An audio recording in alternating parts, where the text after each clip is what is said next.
So you know your team needs a CRM, but your boss isn't convinced yet.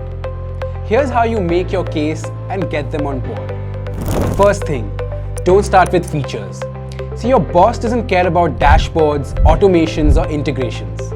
They care about one thing, the bottom line. So that's where you start. Talk about what not having a CRM is costing you.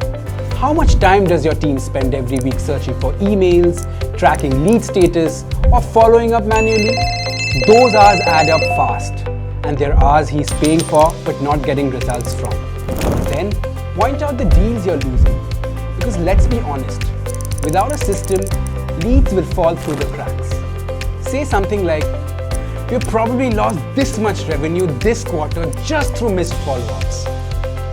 That's the kind of line that will get your boss's attention. Next, shift the focus to growth, not just fixing chaos.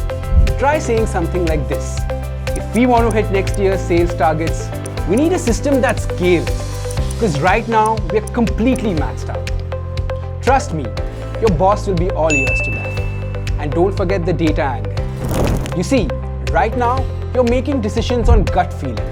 A CRM shows what's actually working, which campaigns convert, where your deals get stuck, and what your pipeline really looks like.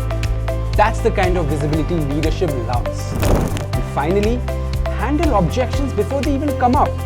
You could say, yes, there is a short learning curve, maybe 1 or 2 weeks, but we'll get that time back in the first month itself. You see, the pitch isn't we need a new software.